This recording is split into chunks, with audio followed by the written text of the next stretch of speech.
Okie dokie, so here's how I do spring onions. I get some sea salt and some water, just because that has worked for me in the past. I get my spring onions seedlings. I've tried growing from seed. I've had like no success. And I think this plant was $4 something from Bunnings, and like caterpillars ate some of it since last week when I bought it. But like, as you can see, there is still like a ton of spring onions in there. And then also, if you have any spring onions or shallots, like whatever the shop sells them as, from like a fresh fruit market, and they got the roots on, I always say 4 fingers, leave on the bottom, and you can replant these roots and cut them back at least 2 times. So I like to give them a dip in the sea salt. Same as these. I slip them out of their punnet, and we're gonna wash pretty much all that potting mix off their roots, and then we're just gonna very carefully just feel for where they naturally start coming. There's one.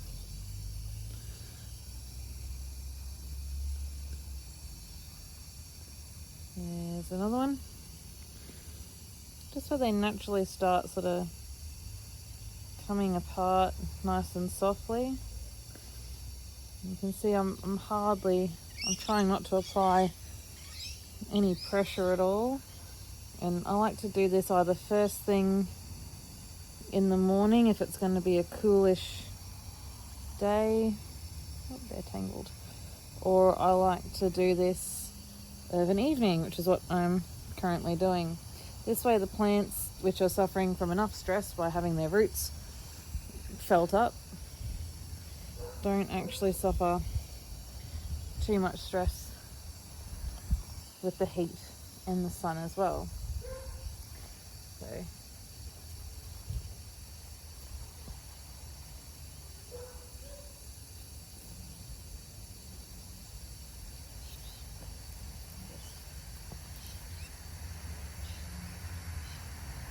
making a little channel in my sugarcane mulch where I'm growing these. And I'm also just going to dig a little trench in the soil as well.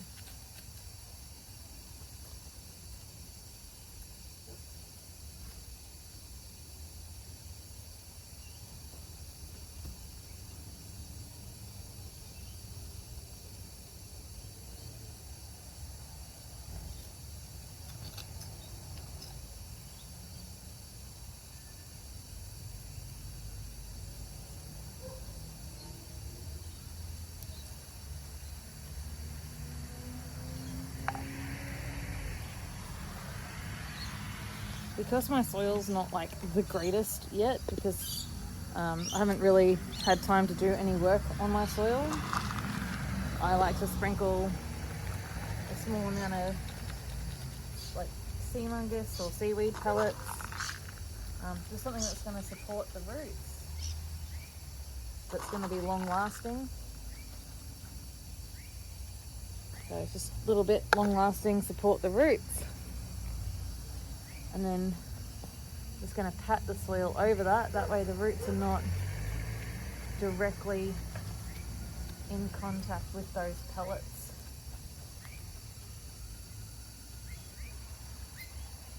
And then we're going to get our little individual shallots.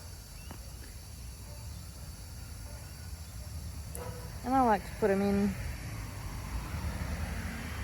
every 3 or 4 centimeters, you're going to get some die, and the others will just fill in the gaps.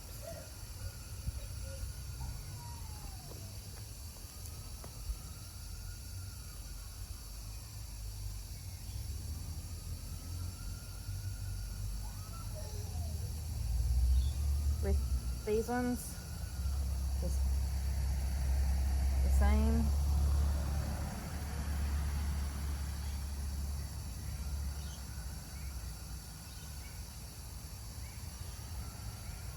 And you just want to make sure the roots, there's my trusty hoe.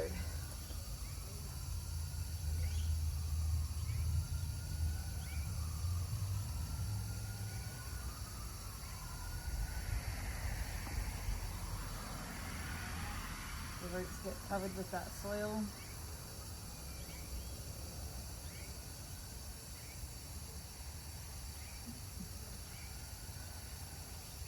And then you water them in. I'm just going to keep going along here. From experience, I think I lose probably 30 to 40% of the shallots when I use the sea salt mixture to dip them in. And I tend to lose about 70% when I haven't used the sea salt mixture. Other people's experiences could probably well be different. They might have their own mixtures, and you can do it completely without it and still get, 30% or so survive, which is 30% more than I've had success growing from seed. So either way, it's gonna work for you. And what I find is, so these little seedlings that we're planting, I'd say probably 4 to 6 months or so of growth before they're a good size to harvest. Whereas when you plant the roots, you can, you just harvest by chopping the top off. You don't pull them out of the soil, and you can chop them back 2 or 3 times before the plant just goes, no, I'm done. So once you have cut them back 2 or 3 times, you can pretty much bet that you're not going to get much more out of that plant. Tapping the soil lightly over those roots. And I'm not putting the mulch right up to them, I'm just putting it just along the track, and then I water it in. So yeah, these ones, 4 to 6 weeks and you'll have some green shallot heads to harvest. And these about 4 to 6 months, depending on what size you want to harvest them at. I'll take yours all the way down here to some I prepared earlier. So these are from the seedlings that I did last time. This was the 30% that, this is slightly less than the 30% that survived, because I have harvested a couple. But this is 5 months growth. I planted these in late January, early Feb, as seedlings. And we're in a full sun north facing yard, and they like to have some nice water, but they also like to have drainage, which is why I put them on the front edge of my garden beds. But yeah, I'm gonna keep potting along and hopefully have a nice row all the way down to the lemon tree, which is what I planned for in January, but I lost a few. What can you do? Buy some more. As I said, being, I don't know how much spring onions are at Coles and Woolies at the moment. I'm assuming they're $4 to $6 for a bunch. The bunch should have maybe 5 to 10 shallots in there.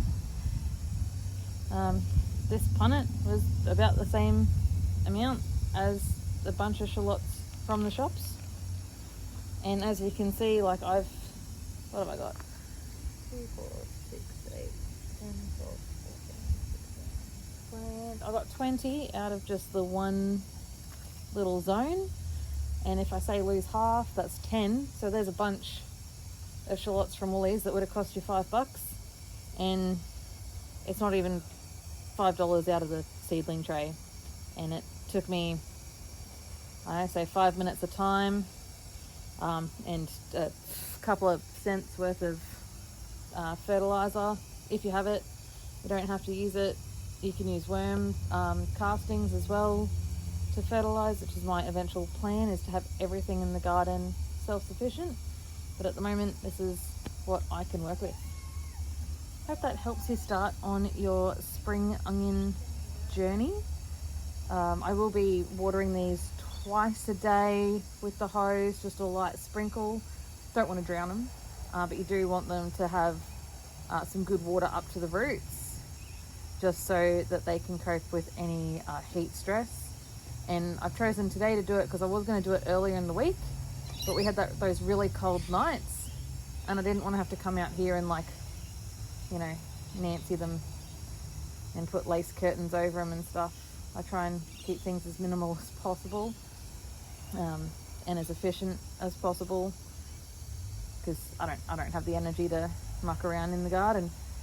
So spring onions, any questions, put them in the comments, message our page. If you've got better tips and tricks to share with people, put those in the comments for other people to read. That'd be great. Sharing's caring. So the more knowledge, the merrier. Different zones too, like different growing areas will have different things that work for them. Different soils will have different things that work for them. Different areas of your yard, even like stuff that works for me at the front yard does not work for me in the back, and vice versa. Stuff that works for me on this tier doesn't necessarily work for me down on the bottom tier, just because that slight difference in elevation, and the house protects this half, whereas the house doesn't protect down the bottom as much. That can change that individual weather just slightly. How much sun, how much heat, and all that will affect your garden in ways that it's just too complicated to find out. So just try a couple here, a couple there. If you're starting out, you can just plant these alongside most flowers. One year I had them in my blueberry pots. They went really well, except the blueberries weren't so happy. They didn't like having the shallots around them. The shallots loved the blueberries.